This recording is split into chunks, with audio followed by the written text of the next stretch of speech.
Welcome. This is the Buddhist Medicine and Yoga podcast. I'm joined again with Michael Sheehy.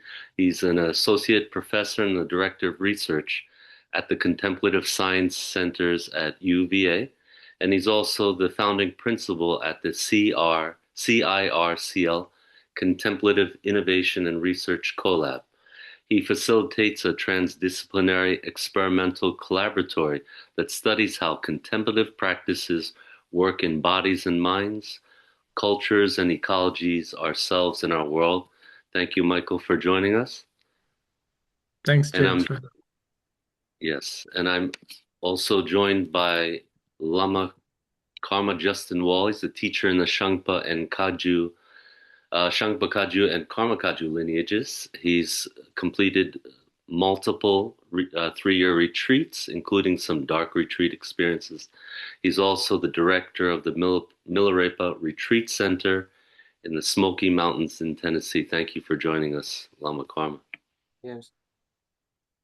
So today's discussion will touch on two areas. One is traditional dream yoga practices, and then the study of meditation and specifically dream yoga with VR and emergent technologies. So, to begin, I'd like to start with building a context around dream yoga in traditional Tibetan Buddhist practice. Would either of you begin to share a little bit about what is dream yoga and how it is situated within Tantric or Vajrayana Buddhist practice? Karma, would you like to begin and I can fill in? Sure. So, in the overall arc, especially in the Tibetan tradition, there's a yoga for everything, right? And so, in that overall arc of a person's life, there are these major modalities of consciousness. There's in a basic state, waking, sleeping, dreaming, dying, and others. So those are the main ones. And the idea is that given that we are generally confused in these states, and that confusion has different dimensions and kind of appearances of both how we see ourselves in a confused way and how we see the world in a confused way. The question is, how then do we bring wisdom and awareness into these different modalities of consciousness that are confused? And so one main one that we spend a significant part of our life being confused in is the dream state. And so dream yoga is about being able to what's called seize the dream, so know that you are dreaming, which is has a lot of overlap with contemporary lucid dreaming discourse. And then going beyond that, to be able to use the dream state for practice, for deepening practice, which means to really recognize and uproot and then transform reality habits. Believing this is real, I am real. The story I'm telling myself about this and myself is the real one, and being able to really introduce flexibility, creativity, and imagination into what is otherwise fixed and habitual and compulsive. And so that same logic carries over into all of the other yogas in different ways, but in dream yoga in particular, it is a really salient practice because it gets to the root of this thing called reality making and embodiment making and the self sense in all of that. And so, generally, in the course of one's practice, some people have a proclivity for it and can jump in right away. But in general, and in my training, it's something that you approach after a number of years of preparatory training that allows you access and a more direct relationship with that practice. So, in the context of a 3-year retreat, it's generally done in the late second year or third year in the Karma Kagyu tradition and also in the Shangpa Kagyu tradition. And is also a really important kind of barometer of your progress. How much are you really identified with this self and world? Answering that question can be difficult, but if you are able to recognize and transform your dreams, it gives you a really clear feedback about where you're at. So it's a good barometer for ongoing practice as well. Yeah. So anyway, Michael, what would you like to add? And Michael, if you would, sometimes dream yoga is within the schema of the six yogas, and we also find it as an aspect or a topic teaching within some of the father tantras. So some of the larger framework for understanding these tantric yogas, what are some of the earliest transmissions or presentations, and how does dream yoga fit in all of this? Yeah, sure. So, as Lama Karma mentioned, the Tantra, Buddhist Tantra, is leans into, in a very intentional manner, these epicenters of life and these kind of highly salient moments where transformation is most possible. And they tend to be liminal experiences.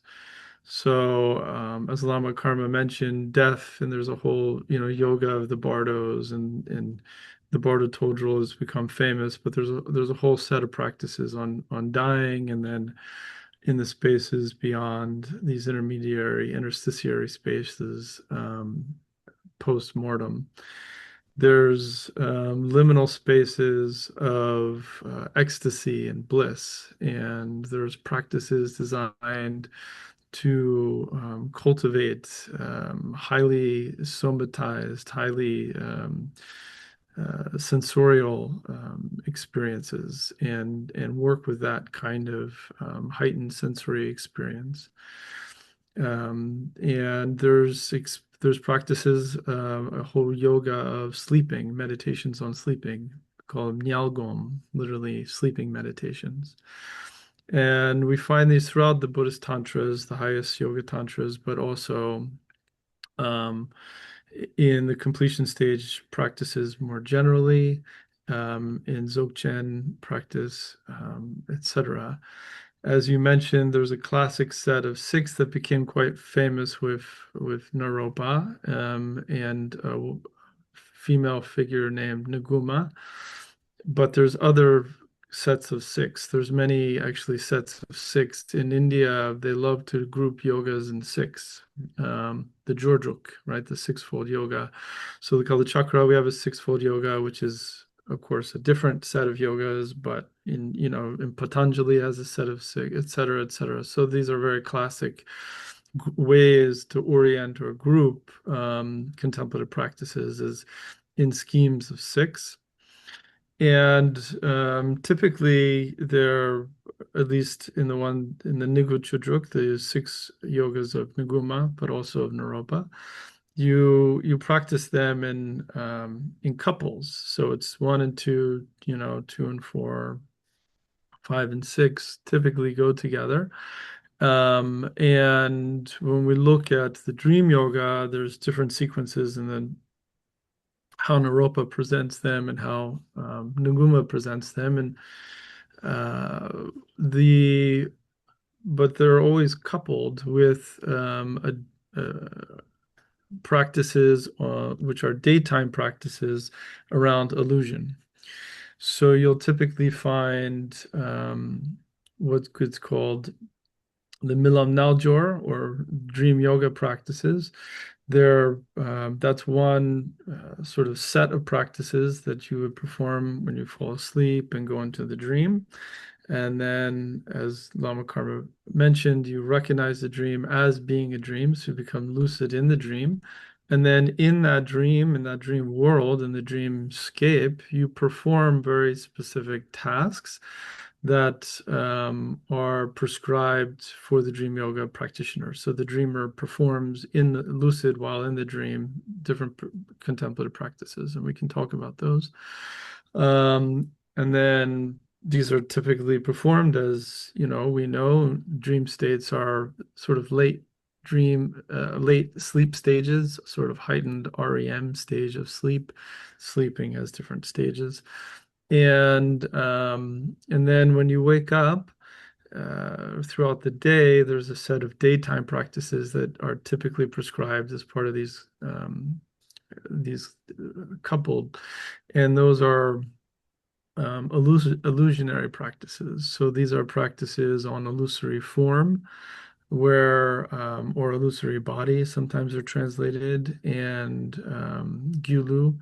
And these are practices where you're working with appearances as appearing like illusion. So, how the empty, lucid quality of phenomena appear, and then how one's perceptions of the phenomena can be transformed in waking consciousness. And there's a whole set of really interesting, quite sophisticated practices around that.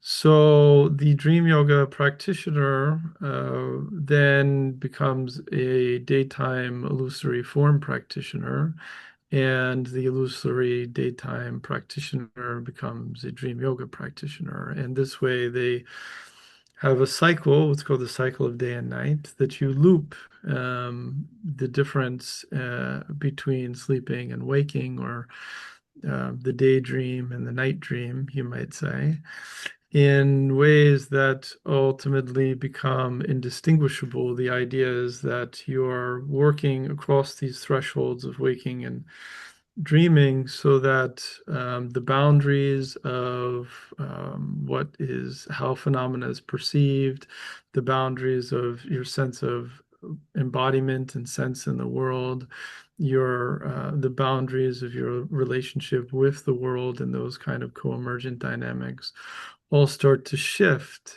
and frankly be undermined by an understanding of the effulgent display of reality. So, anyways, this is there's different ways to do this, and so on and so forth. But back to your question, so we find these throughout Tantra and what we might call post-Tantra, sort of Mahamudra Dzogchen practices, and they're typically prescribed along with daytime practices or diurnal practices, along with nocturnal practices, which would be the dream yoga.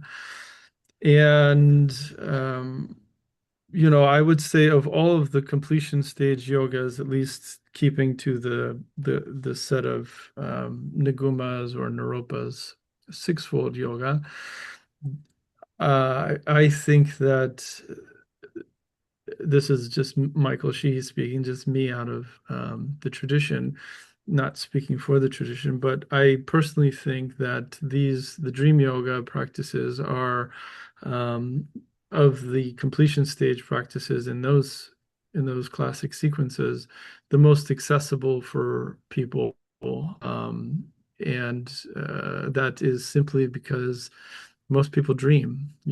Half the population has a lucid dream at least once or more in their life. Most people dream frequently, several times a week, even if they don't remember it. Many people remember their dreams, even if infrequently. And then there's a very small portion of the population who don't dream at all. But for most people, and this is anecdotal, when I've been talking about dreams over the last few years and giving talks and such, it's been remarkable how people want to talk about their dreams. Once you open up the discussion about dreams, it opens this new world um, that people can relate to because they've had dreams and so forth. So that's one of the reasons why we've taken these practices on lucid dreaming or dream yoga and sort of thought, okay, how can we make them more broadly accessible? And that's led to some of our studies. You mentioned some pairings. The initial pairing, would that be dream, yoga, and illusory form or illusory body?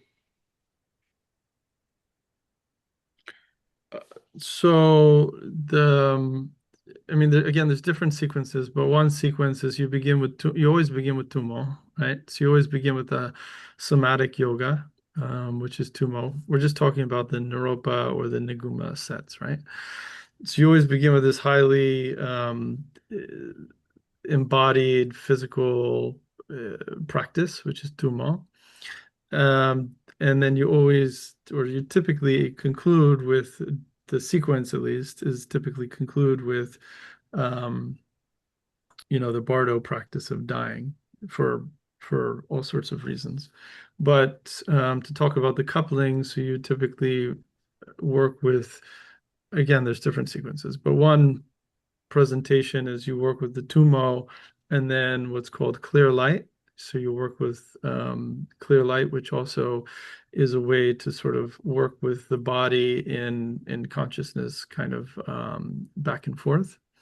And then you would do the daytime and nighttime practices, which are illusory, illusory form and dream yoga. And then you would do the death practices, which are POA, the transference of consciousness, and the Bardo practices when you're simulating these in between post-mortem experiences. Lama Karma, you made some statement about dream is a good way to evaluate your progress. This is a rough paraphrase, speaking to what Michael was saying. Sometimes we say that Tumo, inner heat yoga, is the central pillar, and the clear light also is the heart and essence. And then dream, nilam, and illusory body are the ways to evaluate, and Bardo is like the charioteer or the envoy or the vehicle. Um, what can you tell us about some of these other yogas? Bardo yoga, illusory body, and clear light. What is their relation to dream yoga in this six yogas format? Different ways of approaching that, and more so experientially. It's almost like we are we're stuck in the mud. It's like we're in a rut, and the mud and the stuckness is our own habitual, just kind of repetition, habitual compulsion. We're just kind of stuck in that state, right? And we need something to potentiate a shift, right? We need to something that can help us pull out of that situation. And you can do that slowly, but you can also do that more abruptly. And in my experience, practicing Tumo is something that gives us the energy, gives us the drive, the like as you said, the kind of root that is the fuel that can kind of push us out of our own habitual stuckness, right?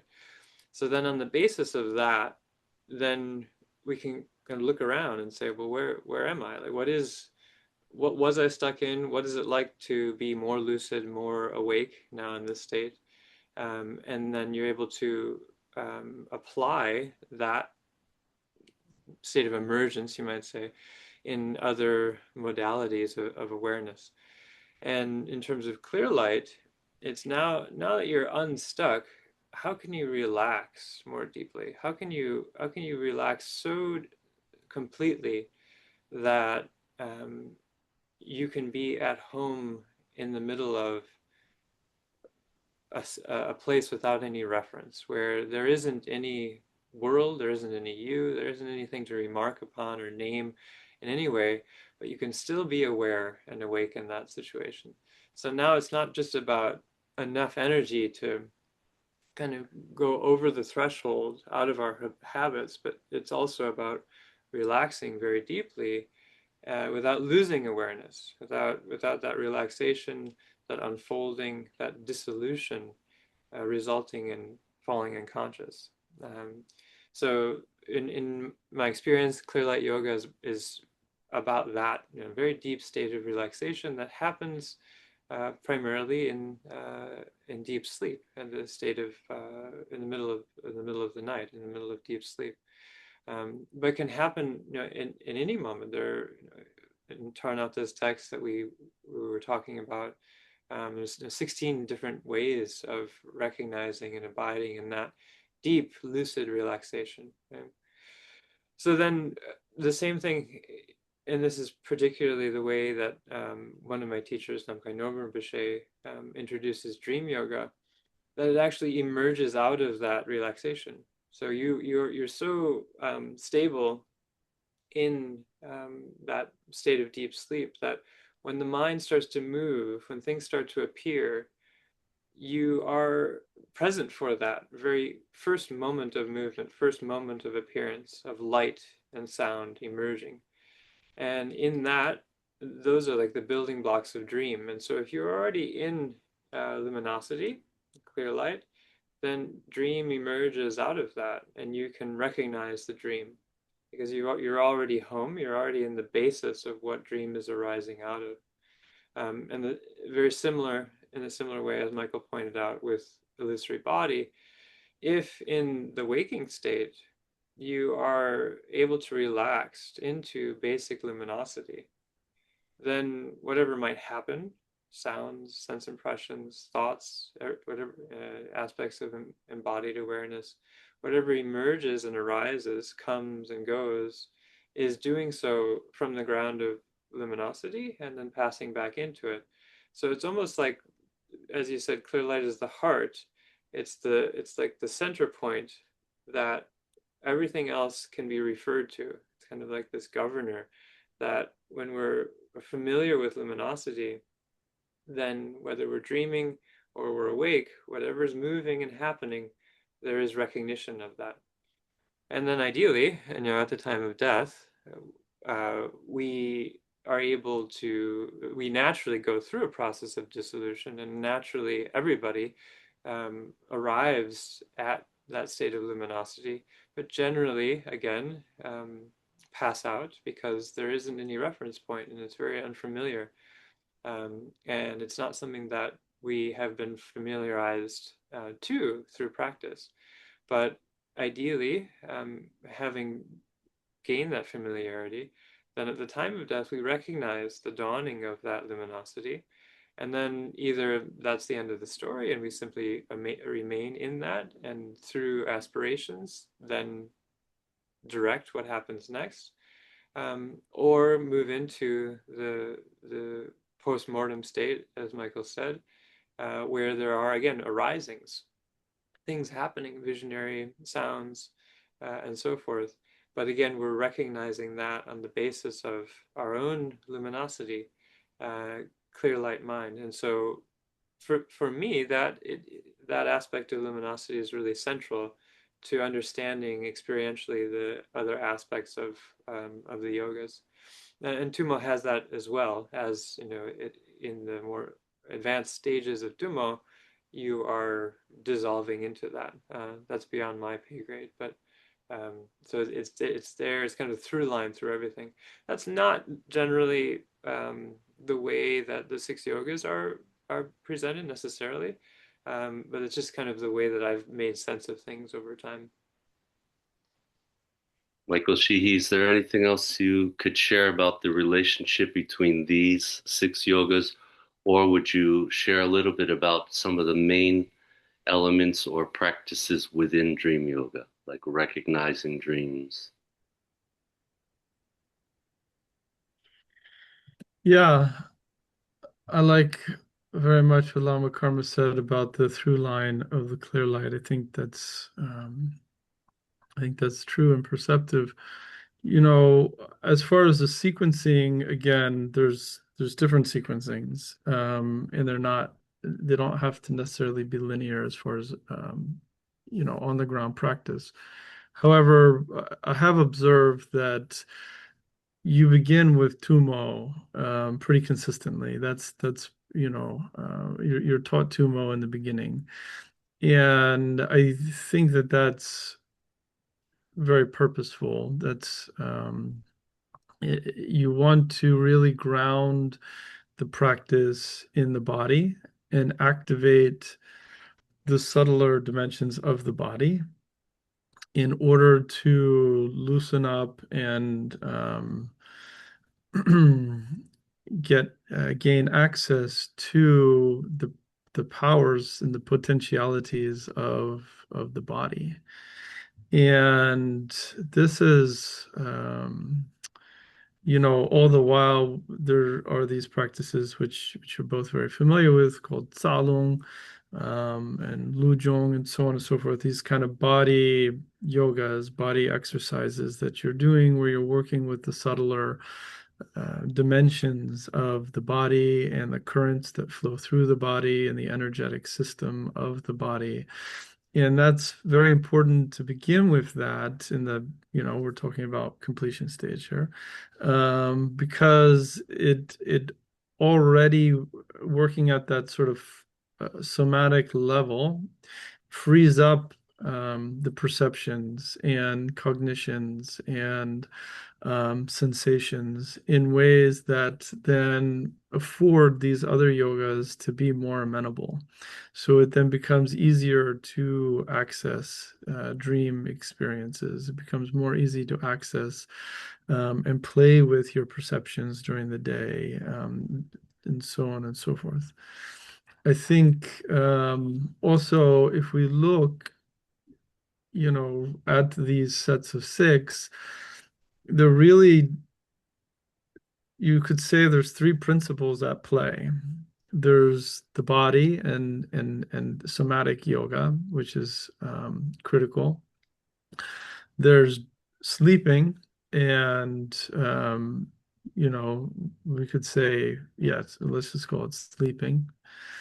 And there's dying. And all six of those yogas have one, and some of them have multiple of those happening simultaneously.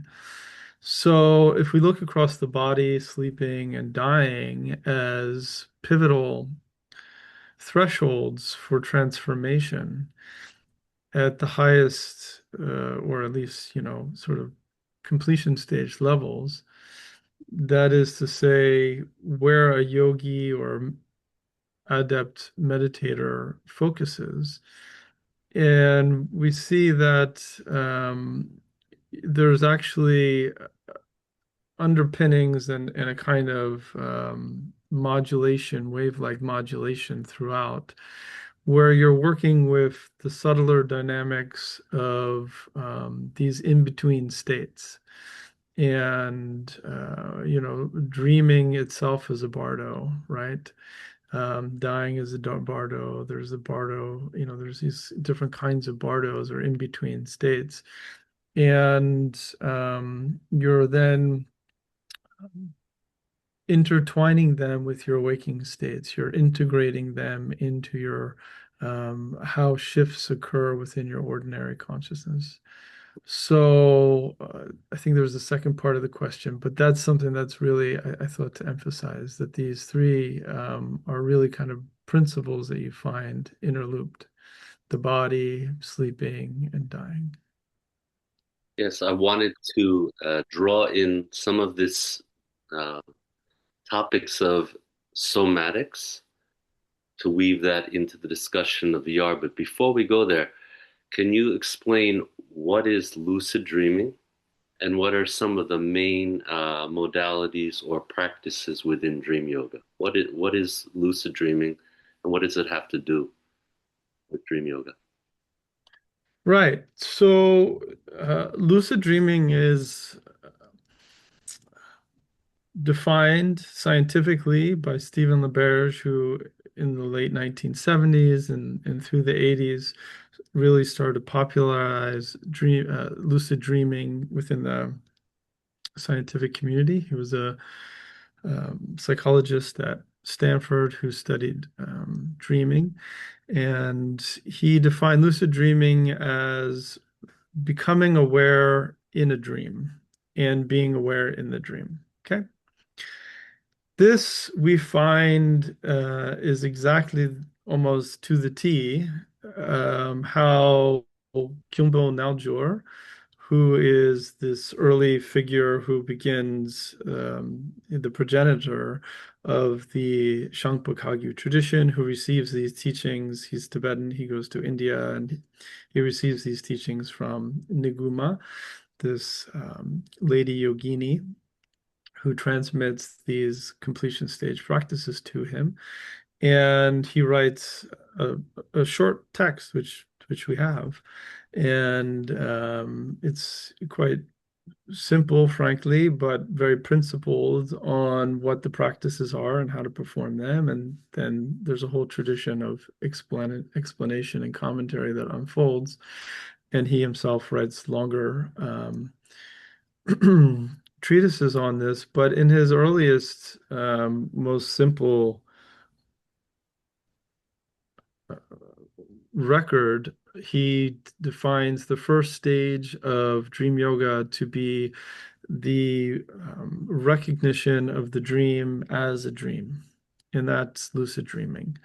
So we have here very interesting, in my mind, kind of analog both in contemporary psychology and cognitive science of lucid dreaming with these 11th century dream yoga practices inherited from India by Khyentse Naljor.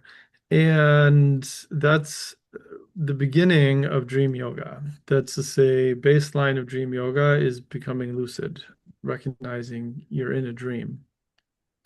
You then go on to perform different sets of tasks or practices that you can more readily perform while lucid in the dream world than you can in waking life. So these, and there's different variations of these, but I'll just give you some ideas, would be practices, for instance, of transforming. So you are in a dream and you're in your kitchen and there's a vase of flowers on the kitchen table, and you glance over and you see the flowers on the table, and you then transform their appearance. If they're red flowers, you transform them into yellow flowers. If they're yellow flowers, you transform them into purple flowers, so on and so forth. So you're taking objects within the dream, phenomena within the dream, and you're transforming their appearance, whether it be shape or color or sound. There's some phenomenological feature that you're transforming or transmuting, transfiguring, you could say. Another one, classic, is conjuring. So you're in a dream world, lucid in the dream, and you're in your kitchen table, and you want there to appear a glass of iced tea on the table, or a pot of coffee on the counter, or an elephant walking through the room next door. Whatever it may be, you can conjure something, make something appear that isn't there. So, in this sense, the dream world, the dreamscape, becomes a kind of playground of appearances where you can manifest the kinds of appearances you want to appear, but then you can also dissolve them, make them disappear. So, with these gestures, conjuring, transforming, the other classic one is multiplying. So let's say back to the flowers, there's purple flowers, and you want to have, two bouquets of purple flowers, and then you want to have four, and then you want to have eight, and so on and so forth. So you can multiply the appearances. So you can have, rather than one flower, 1,000 flowers can bloom, etc. And these are the kinds of gestures and tasks that a dream yoga practitioner plays with, they train in, they cultivate in order to use the dream world, which is this alternative world where the rules and the laws of gravity and perception, altercation, and movement and materiality are altered and therefore can be manipulated or gestured in alternative fashion for the training of one's own perceptions and cognitions. Thank you. Segueing into a little bit about the VR space and research, four topics: the body, embodiment, phenomenology. We'll start with those three.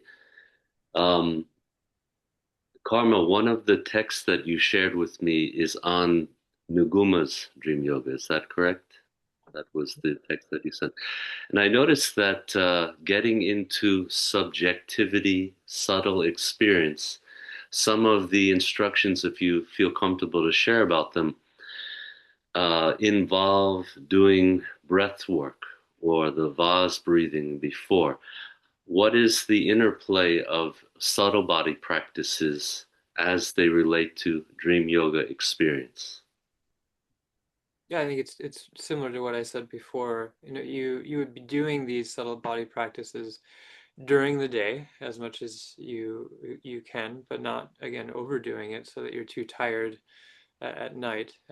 But in general, being able to gather all of the kind of conceptual proliferation that is generally dispersed in the body, like a windy mind, basically gathering all of that and integrating the dispersion into something that is more focused, more subtle, and less unwieldy, so that that more subtle mind can then be the basis on which you transition into the sleep state. So that generally, as I think everyone is familiar who has dreams, dreams are really confusing. It's like the mind goes that way, this way, up and down. You're constantly being led around by just kind of psychobabble. And a lot of that is has a purpose of our body mind kind of filtering through all of the stuff that we've experienced during the day and making sense of it, sorting it, and so forth. But it's not a very good basis for lucidity. Right? And so the idea of the yogas is that we cultivate lucidity, which is a state of clarity where the mind is not dispersed, not distracted, but is also its natural qualities of vividness come out more, and it's also relaxed, as I was saying before, that this activation is balanced with relaxation, and in that state of mind, if ideally you then cross over that liminal threshold into the sleep state, you're much more likely to be able to recognize the dream, and then the other activities that Michael mentioned after that, conjuring, transforming, multiplying, etc., are follow from that. But it's really, it all stems from a deep level of embodiment, which means not being caught in conceptual mind, not being pulled around by the winds of conceptual thought. Embodiment means coming into the simplicity, the immediacy, and you could say lucidity, which is like the aliveness, the felt presence and sense of the body that's clear and calm and fully present. And so that basis of embodiment provides the ideal way of moving into the sleep state to then become lucid. So it's really important. And then in the sleep state itself, the type of embodiment is maintained. Like there is a sense. Well, of course, there is a dream body. That's called training in the dream body. But it is also in a very unique way. Although the physical body is asleep in bed, prone, just like lying down, um, the mode of embodiment in a lucid dream is highly activated. It's very vivid, a sense of embodiment. It's tremendously present, and so and it's not so much about doing a yoga to maintain that or to unfold that while in the dream state, although you can, but rather just maintaining the ongoing continuity of embodied awareness is an anchor for lucidity in the same way. And so when you start to lose that, then the dream, the lucidity of the dream can start to slip away. And so that's one of the things that we uh, did a lot of intentional designing around for the VR program is that aspect of embodiment. And again, in the VR experience, you're awake, right? You're not sleeping, so you're in some ways simulating both the sleep state, lucidity in the sleep state, and you're also training in the waking state in these yogas of embodiment, which involve sound, sonification, which involve breath, which involve visualization. So the kind of general hallmarks of yogic practice. Um, and yeah, so that's all very important. Michael Sheehy, this is a prompt for more of an open reflection. How are you drawing in this concept of embodiment in general with contemplative research, your writing, and then specifically with dream yoga practice or research? So the topic of embodiment.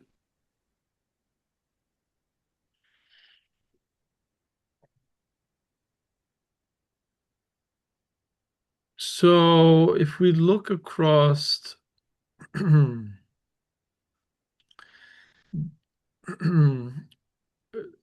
we look across these Vajrayana practices, different practices, we see that there's a predominant model, and that model is the model that replicates or mimics the model of the body in the world. Whether we have this sensibility of being a self, and that self is located in a body, and that body is so tall and can reach out so far and is oriented with the eyes forward and the ears on the side of the head and the nose and the mouth and fingers and legs bipedal, etc., etc. So we can only move so fast, we can only jump so high, we can only go reach so far forward. I'll never see the back of my head, etc., etc. There's a paradigm of embodiment that we're entrapped in. And that paradigm of embodiment is the one through which habituates our perceptions of the world. We see the world through our bodies. We sense the world according to how we feel. Our fingertips and our tongue, etc., are more sensitive than other parts of our body, right? We can only hear certain decimals, unlike other animals or species. So this is called sense making. So how we sense make in is also individual. The three of us are all slightly different sense makers. And if you look at the billions of people on the planet, we're all slightly different. We all have slightly different propensities and capacities, et cetera, et cetera. Some people can't hear, some people can't see, some people's sense of touch is very diminished, et cetera, et cetera. Okay. This all informs our sense of being a self in the world.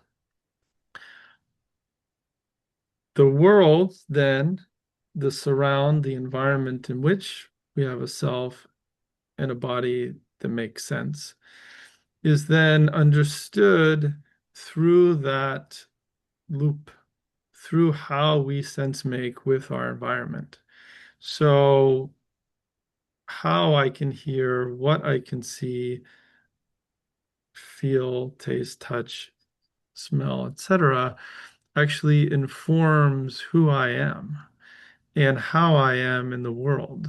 My mood, my disposition, my attitude, my orientation, my whole conceptual and affective paradigm is embodied, and it's through these loops with the world. So the Buddhists see this, they understand it, they articulate it in their own way in models of consciousness and embodiment, and then they replicate it. And they replicate it in different paradigms. They say, okay, what if these looping patterns of a self and a body and a world were not to be deeply ingrained and habituated towards the ordinary suffering patterns of samsara, but rather were to be in an alternative dimension where they are construed entirely as nirvanic. That is to say, to perpetuate the habits of awakening and therefore completely free of the habits that construe our ordinary waking perceptions and sensations and cognitions. So they have models to do that. One paradigmatic model, of course, is the mandala with the deity in the center, and the practitioner becomes the deity in the mandalic surround, and that galactic world, that universe, then becomes the sublime world of the practitioner, and the deity becomes their sublime body, and so on and so forth, right? So deity yoga is already embedded as an alternative space, a mandalic space for nirvanic, and a nirvanic alternative, you could say, to samsara, right? In the same way, the dream yoga takes that same paradigm and says, well, let's actually access not a mandala that we generate through mental imagery, but one that we access in sleep, and in particular, falling asleep and going into a dream. That dream world's already there. Let's access it, become lucid in it, and what appears? A dream body. The dream body is already embedded in the dream world, and a dream sense of self is already there. So we can then use that in a playful manner to enhance these sensibilities of embodiment in an alternative world, a dream world. So that's the dream yoga practices, and practitioners then see this alternative model of the dream world and the dream body within the dream world as alternative landscape of the waking body in the ordinary world. And then, as I mentioned earlier, what they're interested in is that looping effect again, the cycle of how they can enter into a dream, be a dream body in a dream world, perform the dream yoga tasks, transforming, conning, multiplying, and so forth, and then translate them back into the waking body in the waking world, the ordinary body in the ordinary world.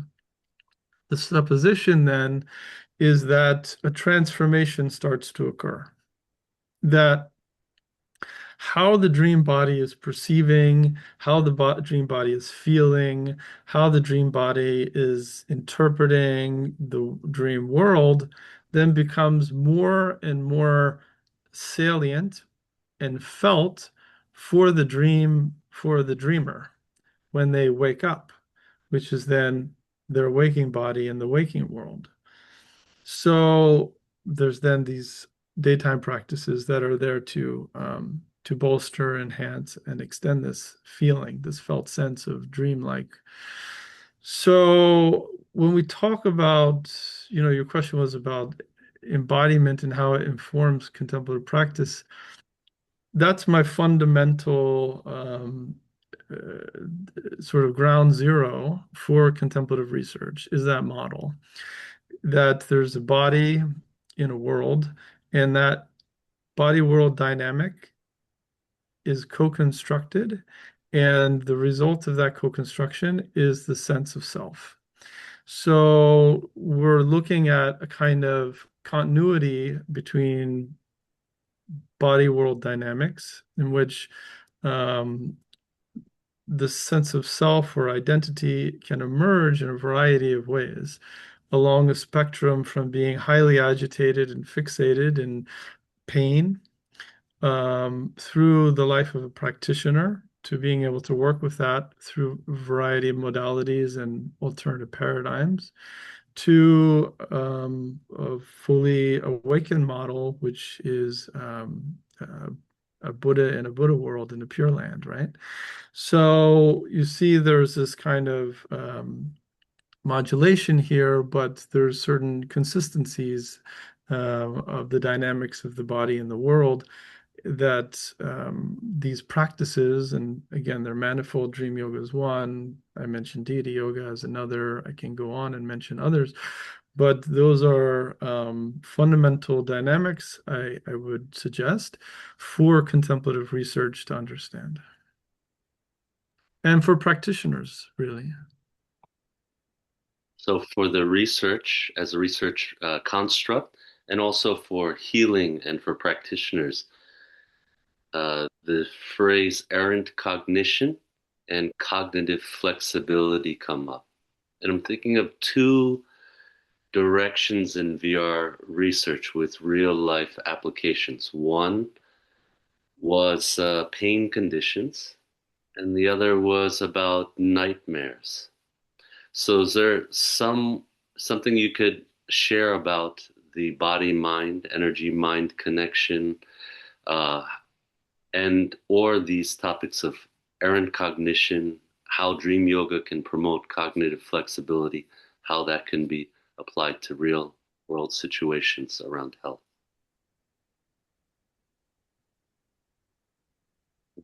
What does cognitive flexibility have to do with dream yoga research? Karma, you want to lean into this? Sure. Um,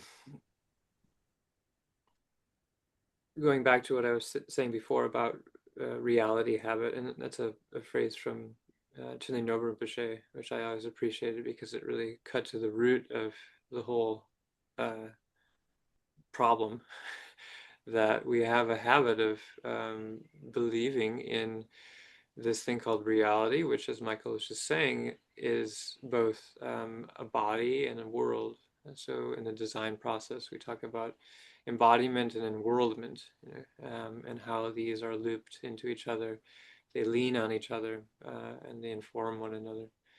And there, to use Longchenpa's framework, there's one ground and two paths, and we can either recognize the ground as a infinite horizon of possibility, of creativity, of potentiality, or we can forget that and fall into the habitual mode, which is always preconceived. It's always defined by our habitual modes of thinking of things. And those habits both develop evolutionarily as an organism and also personally in our life. We fall into deeper and deeper ruts, as I was saying before. But if there is recognition, then the ground is not forgotten and it shines through in whatever way that is spontaneous, that is fundamentally creative, is generative, is funny, flexible. Humor is a really good example of cognitive flexibility. And when things can be upside down or inside out or absurd in whatever way, when we have that capacity for fluidity in perception, and things are not predetermined and not fixed by habit, then that open horizon of possibility is maintained, and it becomes a canvas for, well, in the Buddhist context, altruistically motivated creativity. Creative genius is not just, the individual expression, but it is something that is motivated to benefit others, to be able to create in ways that celebrate and liberate. And so cognitive flexibility is so key to all of that, and is the bears evidence of transparency to the ground, and is the very expression of that ground. And so then in the context of dream yoga, it's a really ideal playground to both discover that and also cultivate it further. And then that, as Michael was saying, can then feed back into daily life, waking life, where, and maybe some people have experienced this, after you've had a really like mind-blowing dream or a lucid dream where you had freedom to fly or to do whatever, and you wake up from that, the quality of your awareness and the way that the world that you find is different, is shifted. Your self-sense is shifted. Your sense of embodiment is more full, and you are in a place of creativity, flexibility, humor, all of these kind of qualities that the dream practice, the dream life, can inform. And then that ideally creates a feedback loop where you continue to unfold and celebrate that ground of infinite potential more and more through creative and altruistic acts. And so that's, I think that's really fundamental to dream practice, and to what we were trying to uh, disclose, inspire, and represent in some ways with the VR program as well. Michael Sheehy, anything further about cognitive flexibility, or what is compelling about VR, the VR space, and its potential for training meditation? What is important about or unique about VR? Yeah, that's good. James, maybe I can talk a little bit about what we did here, and relate that to cognitive flexibility. So, um,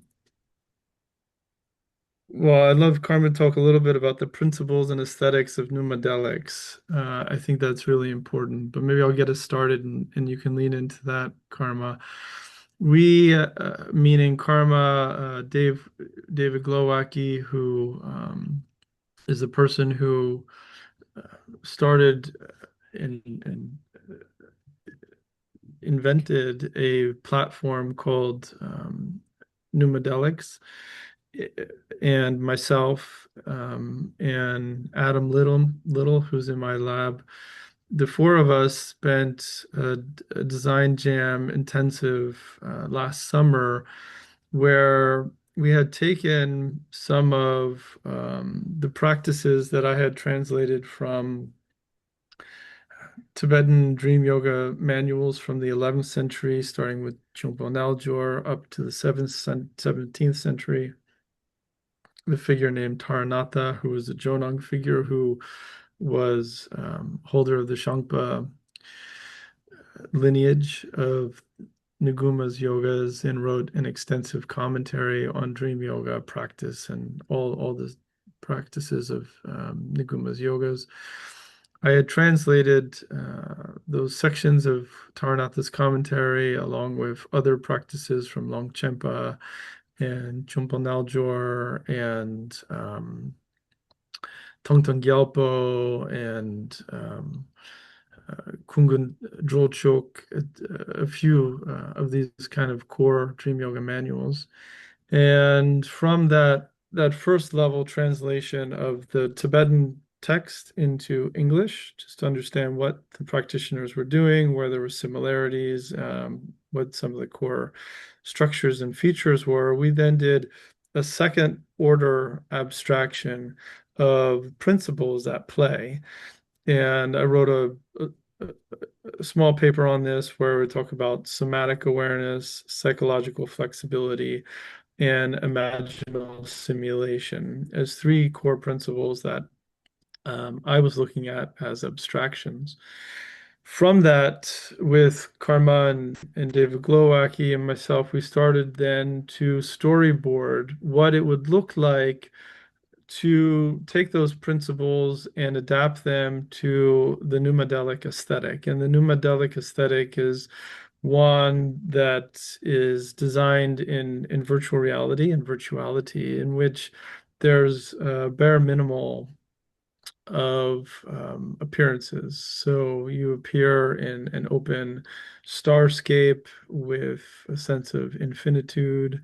Your body appears in a gaseous cloud body form, and you're working with and playing with and exchanging orbs of light in different shapes and colors and along with strings of light and so on and so forth. So there's already a kind of minimalistic aesthetic that you're working with that strips any sense of mimicry of the ordinary. So it's not based, as most or many virtual reality platforms are, in mimicking ordinary reality. Most virtual reality, you'll put on a headset and you'll go into the simulation and you'll be an avatar, and the avatar may appear very humanoid. This is Michael with his, black sweater on and his watch and his room and with his two arms and so on and so forth, right?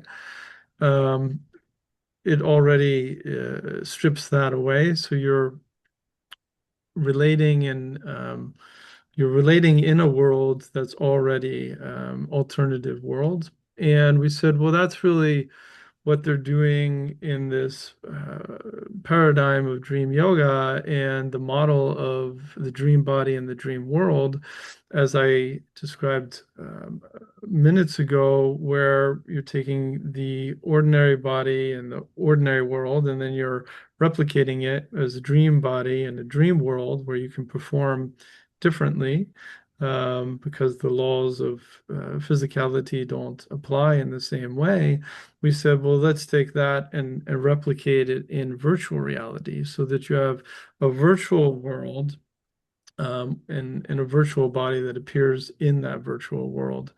And in so doing, we then took the principles of dream yoga and started to apply them as according to this aesthetic, and started to narrate an experience based on the moment of from laying down through hypnagogia, which are the stages of heightened mental imagery before falling asleep, to the moment of induction and then recognition of the dream as the dream, and then entering into the dream world, largely based on Taranatha's text, because that gives a highly narrative account of that sequence. And then we took a few of the classic tasks that are performed in the dream yoga, as I had mentioned before: conjuring, transforming, multiplying. And then we coupled them with some of the other classic gestures and tasks that are associated with the early or part of the training, such as training the dream body and so forth, and created a whole sequence, which then became originally two modules, one from falling asleep through hypnagogia up until the moment of recognition, and the second module, recognition through the dream world into back into waking. And now we've synthesized those into a singular experience called Dream Yoga Essence, where you can now, in this kind of compact, essentialized manner, experience the whole trajectory. And we have taken that with collaborators at Northwestern University. They have a sleep lab there run by neuroscientist Ken Paller and his team, and a collaborator group of dream yoga practitioners, including Andrew Holacek and some of the close collaborators that he works with. And they designed a dream yoga class that is a weekly class that participants partake in, that talks and instructs and trains them in lucid dreaming and some dream yoga principles. And then they come into the lab, participants come into the lab, and we facilitate them through the dream yoga experience. That's one group, the dreamer group. And then there's the second group that does that's a control condition that does another virtual reality experience, walking through a forest, and then attends another course, which is a sort of well-being course, health course. And we're looking at effects. We're right now in the middle of the study, and we're looking at effects in comparison of these two groups. And one of the principles, back to your question, that we're looking at is differentiation in what we call psychological flexibility, which is a construct in psychology slightly different than cognitive flexibility. Cognitive flexibility would have to do with the flexibility around your thoughts in particular, which is a subset. The broader set is psychological flexibility around how you understand not just your thoughts, but your emotions and sensations, but also your perspectives, perspective taking and shifting, relationships. In other words, how you perspectively are more flexible and can adapt to circumstances and in a more amenable way. And we think that dream worlds, and in particular, the virtual dream world, where you're not asleep, of course, you're awake, but you are simulating this alternative world, which is very much a dream.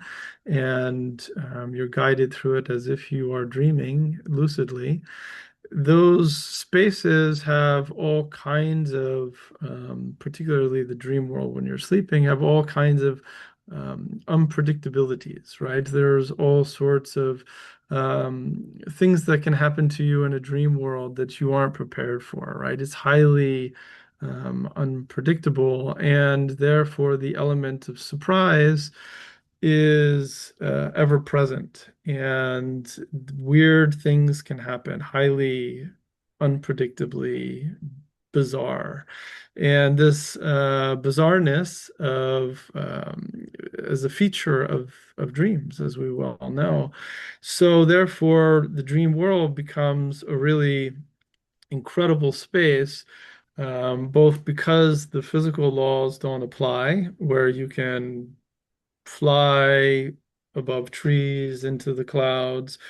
You can shoot yourself up into the moon and walk around the dark side of the moon like Artemis, or you can plunge into the depths of the ocean and, you know, um, struggle and, punch like, a cartoon character, pow, a giant shark in the nose, and so on and so on and so forth, right? You can participate in the landscape as a dream body and a dream world in ways that you're not otherwise amenable to.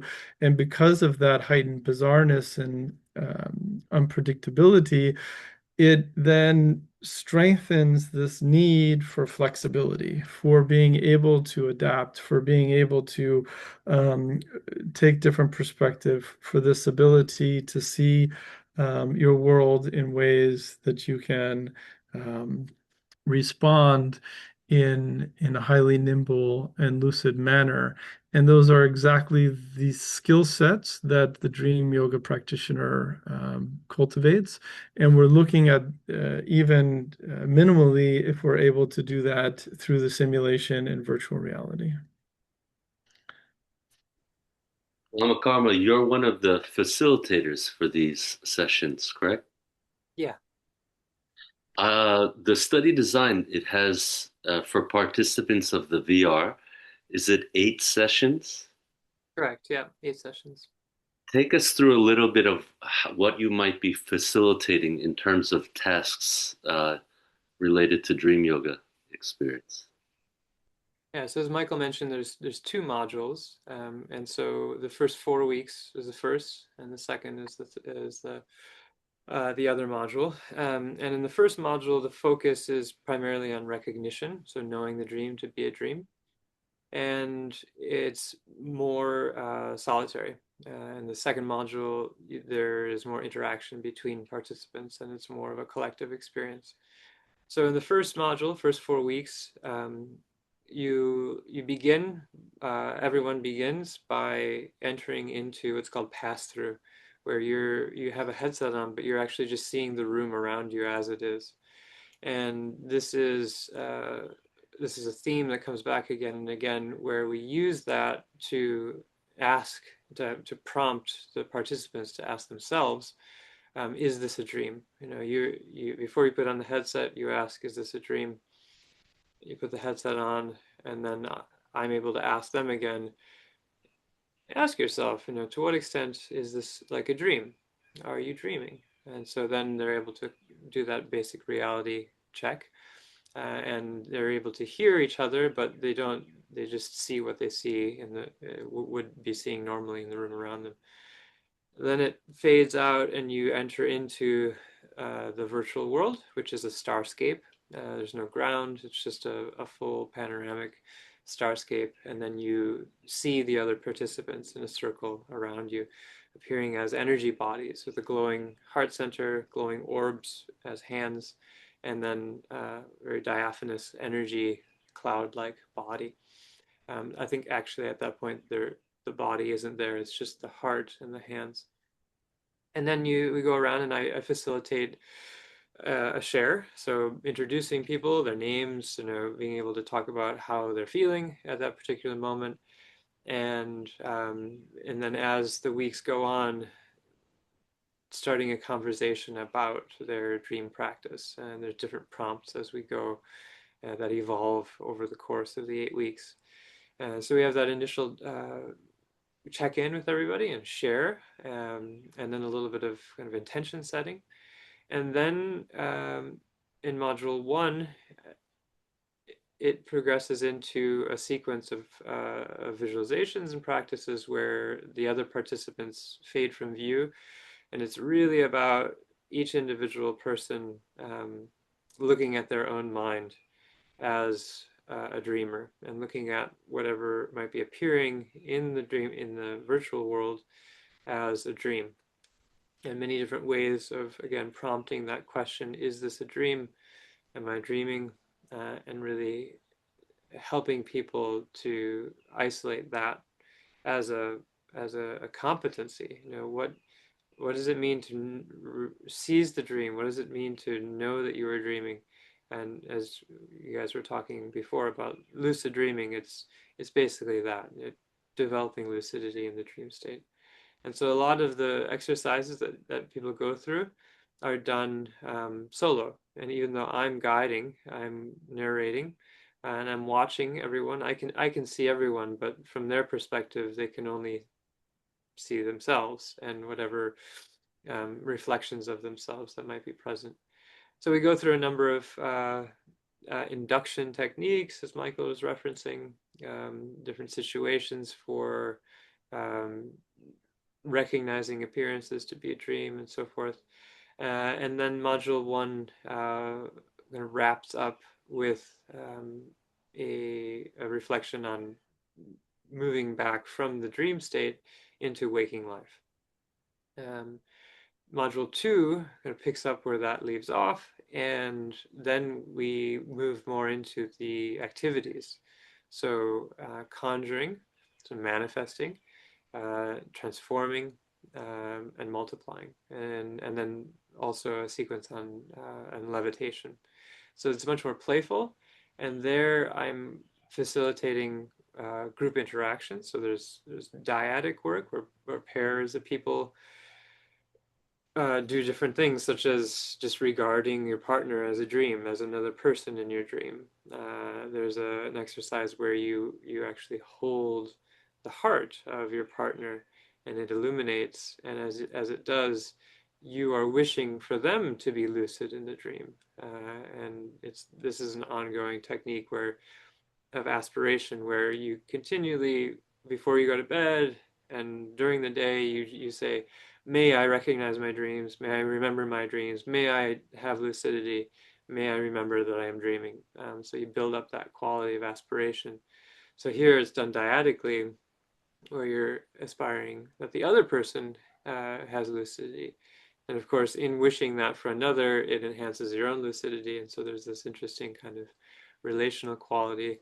There's a scene where we walk through on another, pass through what is otherwise or habitually solid.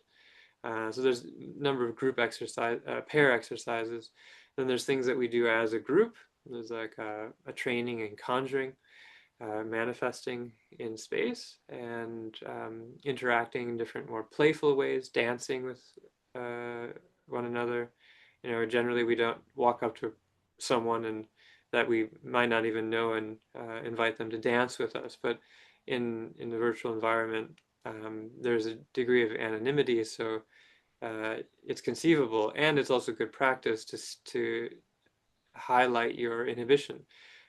So the bar is kind of low enough that you're willing to do it, but yet it may generally does bring out, this idea of awkwardness or bashfulness or whatever it might be. And so there's, playful scenes of moving, dancing, playing, getting into play mind as a group, moving more into, right brain modes is really important for lucidity and lucid dreaming, and being more childlike, like in that way, and less judgmental is really helpful. So I facilitate group activities of interaction that are more playful in that way. And then in the end, it kind of opens up into what we call a sandbox, where everybody has freedom to do whatever they want without a script. So people are conjuring, they're levitating, they're moving around the space, they're moving through one another, they're exploring the full potentiality of the virtual environment as a dreamscape, to develop those competencies that we mentioned. And then at the end, again, we explore the transition back into waking life. And then I generally will facilitate a reflection at the end, where people can share, any experiences they had, anything that was challenging for them, and any questions.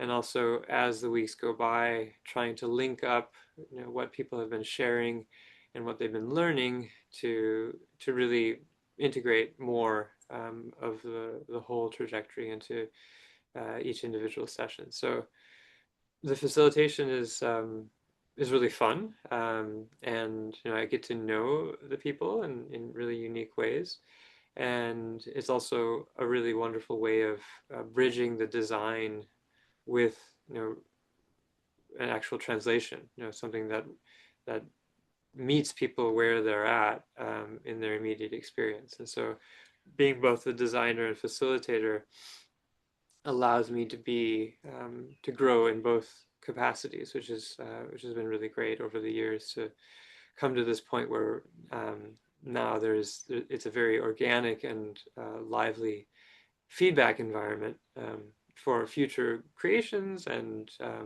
for developing more contemplative practices in that way. I really want to return to this piece about the relational component and how it contributes to the type of data. But first, more nuts and bolts, objective measures and physiological findings. I believe there were blood samples taken. Was it for this study? No. No. No, we don't take blood samples. Anything with the Muse headset for Yeah. EEG, sleeping overnight?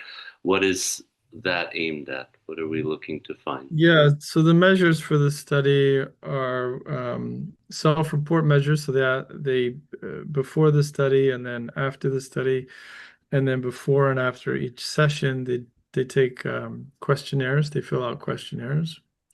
Self-report measures. That's the first. The second is there's a set of cognitive tasks that they're asked to perform after a session, and then we ask some of the participants to take home a Muse headband, which Muse is the name of a company that makes commercial grade EEG headband that you wear kind of like um, a bandana, and it measures, along your scalp the brain activity.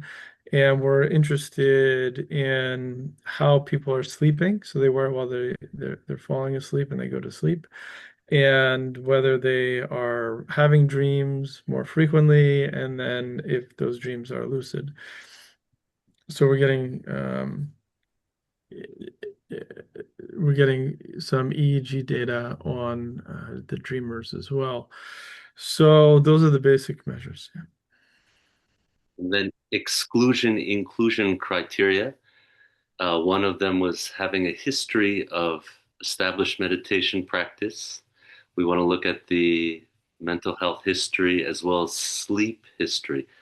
How do these play into the participants you wanted to enroll, ideally? Yeah, so we're still enrolling participants. It's a randomized controlled trial. So the who's included in the study is based on a multi-tier set of factors. But in general, I can say that these are not long-term practitioners. These are people who have very little to no meditative experience. That's the purpose, is to see if we can make these practices more widely accessible to people who aren't necessarily practitioners. Secondarily, we're interested in whether we're looking at people who are not necessarily avid lucid dreamers. So these are not with the dream yoga practitioners or lucid dreamers, but looking to see if we can induce lucidity and more lucid dreaming in their lives. But then we're also interested in this study in moderate to high anxiety populations. So we're very particularly curious if psychological flexibility can reduce anxiety amongst those who participate. This question is for both of you about the research design. My limited experience with VR was with Lama Karma, taking me through two modified sessions. One was on the Bardo, and one was simulating the dream yoga intervention. Um, so my experience was I felt very um, sensitive. I remember even tears coming the first time I kind of looked out at my hands. And what I'm pointing to is a really highly personal experience. And I think that's important for dream yoga research, but it's something about this quality of the VR space. But the other element that I found in that last trial that you took me through was that I thought it was really important your voice and connectivity as you were facilitating. So in some designs, I'm wondering if they would have a pre-recorded uh, program, or what is the role of the facilitator in having that relational connection that feels very live, that's important to the type of data you're trying to study. What's the Yeah, role of facilitator live in the relationship in that space? yeah, it's really important. Part of the setting, right? In terms of set and setting, and there's really only one other facilitator. I've trained a number of facilitators, but right now in Spain we're running an RCT with cancer patients, and it's all in Spanish. And I trained another facilitator, Jose, and he's really wonderful. But it at this point it takes a lot to be able to both hold the space in a relational way, and also in a logistical way where maybe it's like a generational thing growing up playing video games, but being able to you got to be pushing a lot of buttons to be steering things behind the scenes while at the same time pacing, giving a sense of presence through voice, and attunement to where people are at and what they're doing. And so there's a good deal of pre-recording that we have done in the past and that we will continue to do, and that generally is being balanced with live interaction. And so it's really crucial, and especially when we are looking to replicate the studies that we've done in the past, being able to train facilitators to hold the space in a replicable way has been a big challenge, and it's a bit of a bottleneck. And so we're looking at ways to develop that more. But pre-recording is definitely one of those. Um, yeah, no, it's like a guided meditation while being a DJ kind of thing. Um, to give you a sense of what it's like facilitating. Michael, did you have anything on that? No, I mean it's really great to hear you to talk about it. You're the master karma. I do think, with some of these more complex practices that such as the dream yoga, which is a complex practice, there's a lot going on. And the live facilitation is critical. There's segments that can be automated, but particularly with the social dynamics, at least where we are now, having a live facilitator is critical. We're moving towards agentic AI systems, and that's a whole conversation whether AI agents will eventually be able to facilitate practices. We're not there yet, but it's not unforeseeable.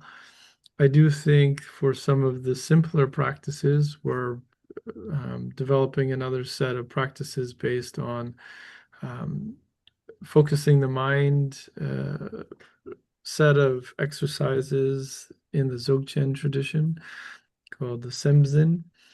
And those are very simple. In fact, they're very elegant and they're very profound, but they're also relatively simple. And aren't don't involve a lot of relational dynamics and group discussion and many of the kind of more complex features that a dream yoga narrative experience involves. And I think that those could likely be recorded and automated in ways that people could have a more plug and play experience. Whereas if you had a headset at home, and you had the program, you could sort of sit, you know, turn on the headset, drop in, and choose an individual or solo practice that would then be guided in, you know, a duration that was, pre-selected and so forth.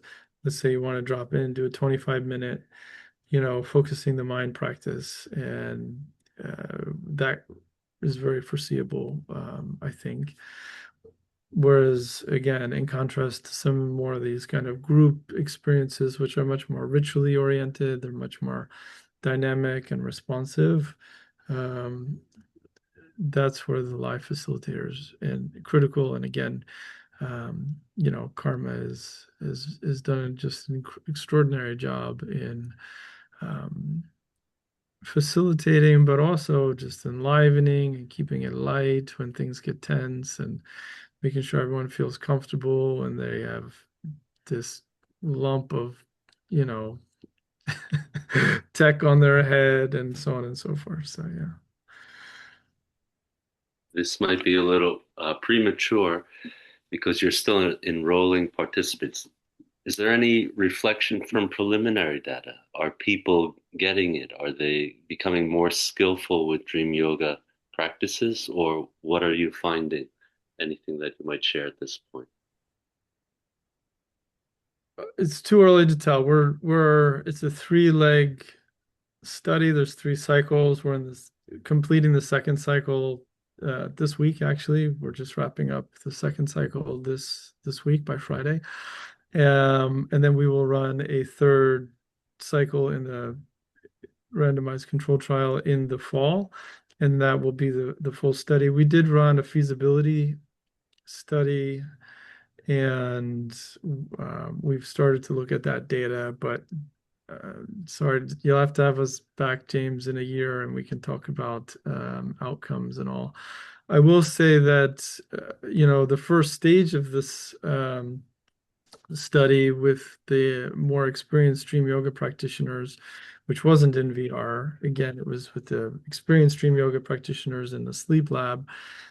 We we wrote a paper on that on our findings. There will be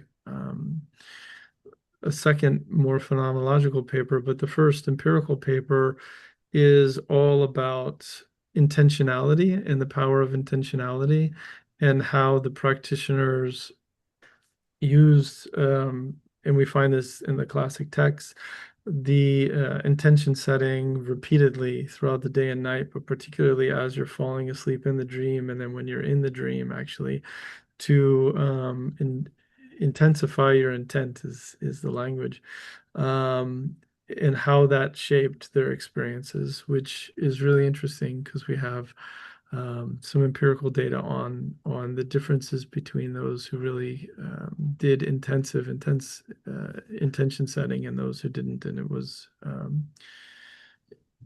noticeably different. And So just that should be coming anecdotally, out soon.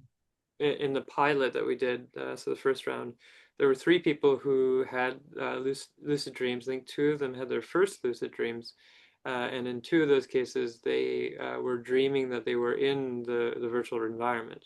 So not only were they lucid, but they were having, they're seeing their hands as balls, or one participant was struggling to remember her participant ID. Everyone has an ID that they are labeled with, and she couldn't remember it. And then she remembered, oh, wait, maybe I'm dreaming. And so just there's a lot of anecdotal things that have been really fun to hear. But yeah, it's going to take time to actually formalize everything. Perhaps a future interview about the outcomes. Then to wrap up, if there's anything you'd like to share about Michael, emerging technologies and contemplative research, or as a scholar, practitioner, or teacher, what is compelling about VR and these emerging technologies? And then if you have a moment, because many are interested, any reflection about the connection between dark retreat and dream yoga for karma? That's a big topic. But just to wrap up, if you'd like to touch on any of these topics. Thoughts, Karma, on any of that?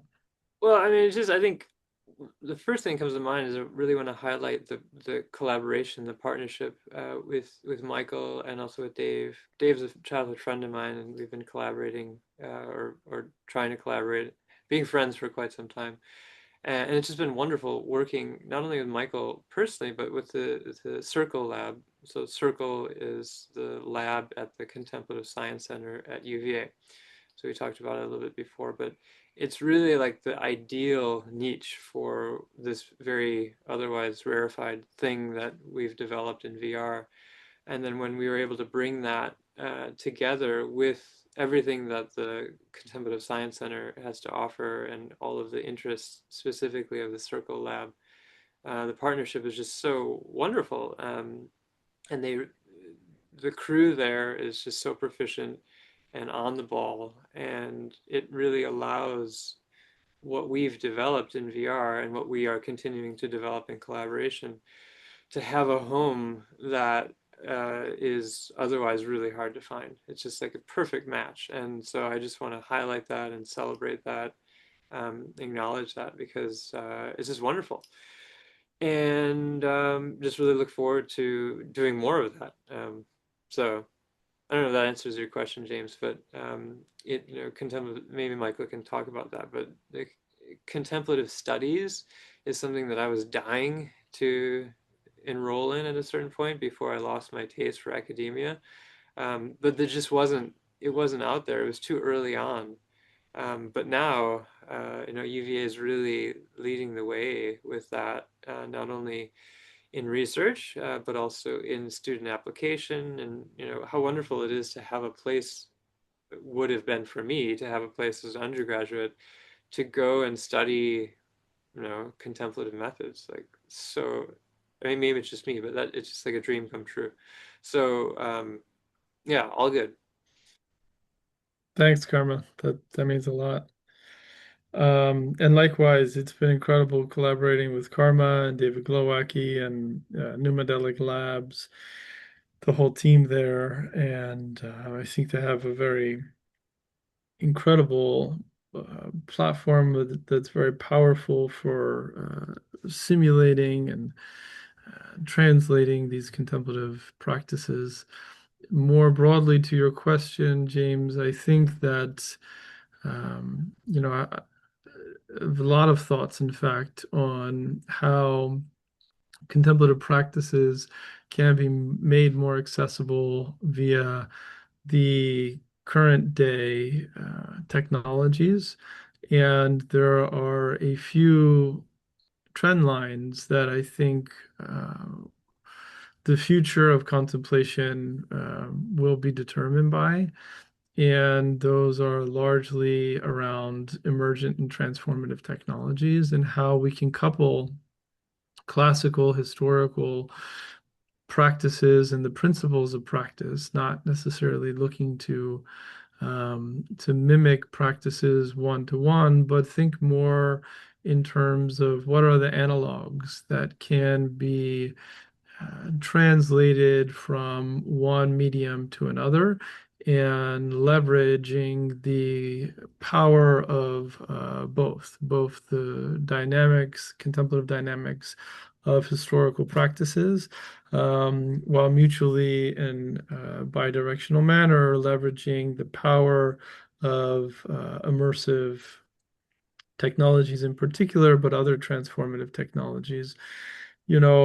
When we look at the tantric practices, but not just Buddhist tantra, when we look more broadly around the world at contemplative traditions, we see that there are certain principles at play, and there are principles, just to name a few without meaning to be exhaustive, principles of light and how light is used. There are principles of mental imagery and how visual and imagery is used. There are principles of sound and how sonics can transform humans. There's principles of movement and embodiment, which we've discussed, etc. And when we start to think through contemplation as a kind of elemental set of principles, and then how those principles are activated in very discrete manners as contemplative,